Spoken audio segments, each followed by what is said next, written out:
65% of them happen to be young. Where are we going to drink from? Where are we going to eat from? Where are we going to sleep? How much is it going to cost us to survive? In the coming generations and the centuries, we have to think of it today. Make a decision today. That's why I keep going to China every 3 months, to learn from them.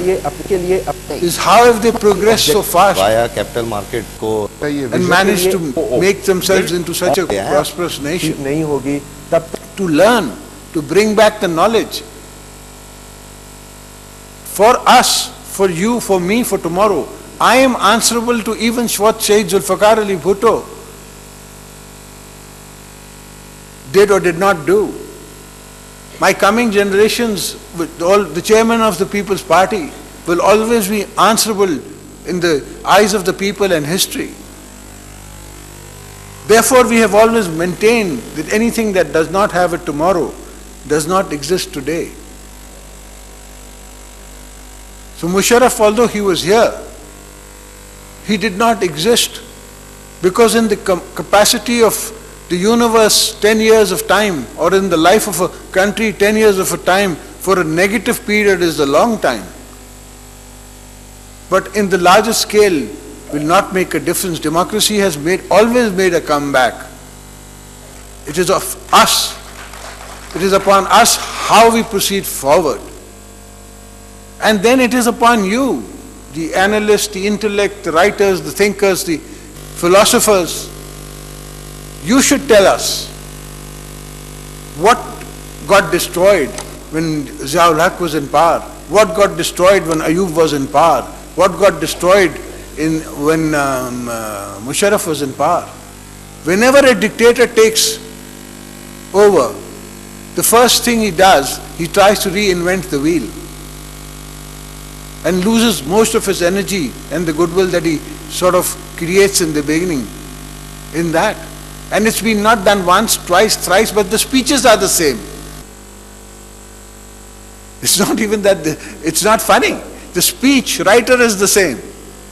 All he does is changes the sentences. And we sit back as a nation and we take all the abuse till some political force finds a way out.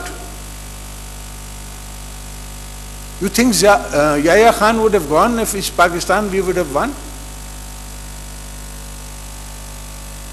And do you know, and does anybody remember that Yahya Khan was offered the same deal by Mujibur Rahman to take off his uniform and be the president of Pakistan?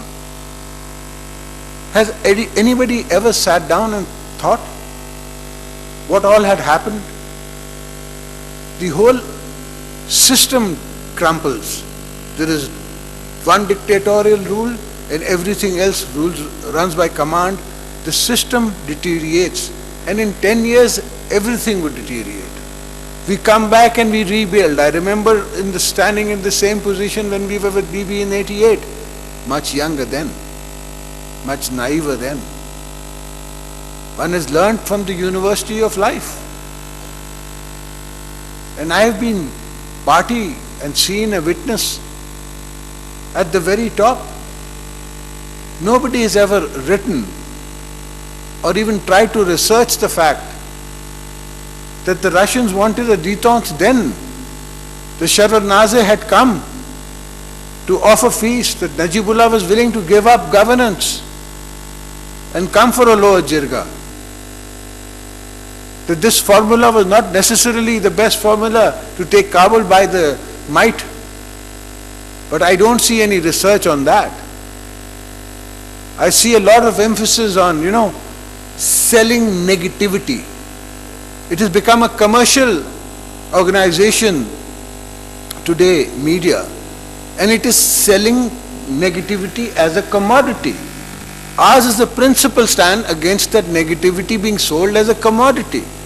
Because as is we are hurting, as is we are in pain, as is we've got war on our borders, we've got self-natured or otherwise non-state actors who want to change the world order. They don't just want to change Pakistan.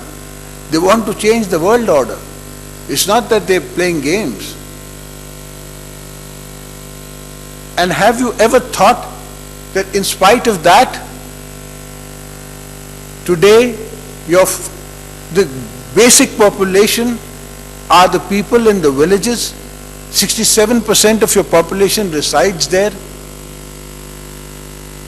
18% of your economy depends on agricultural growth of the small cities around them, and that population is not included in rural population.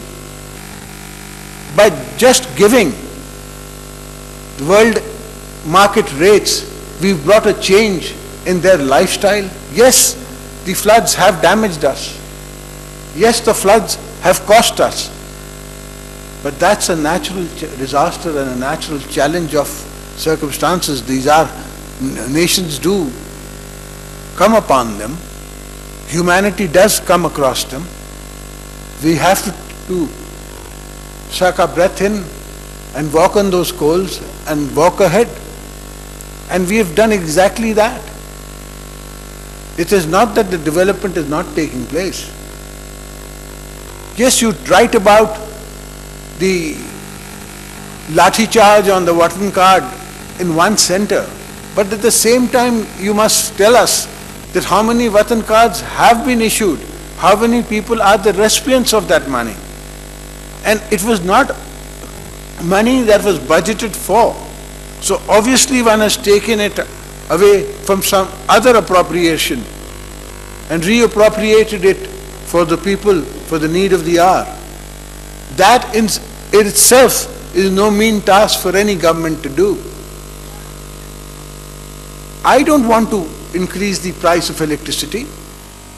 I don't want to increase the price of fuel.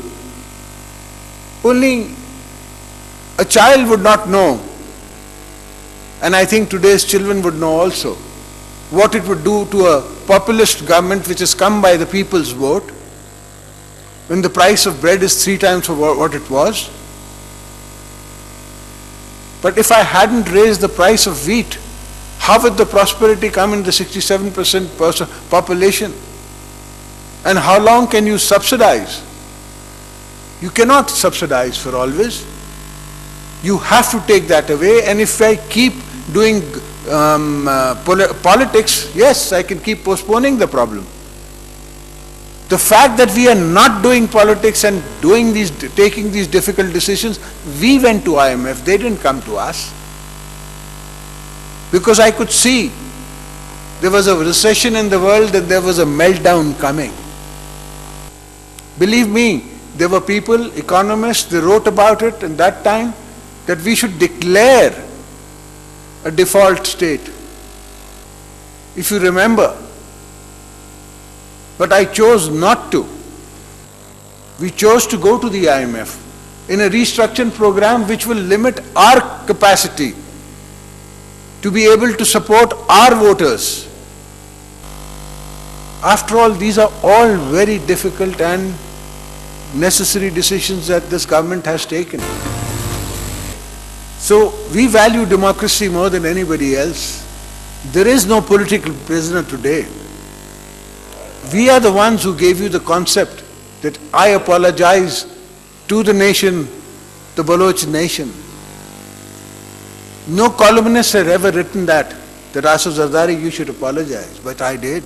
No columnist had ever said that one should come up with a new package for Balochistan. We said, when I took over, I said in Tata, when I gave my first address to the people, that the provinces need a new contract with Islamabad. We have to give them a buy-in. There is too much happening.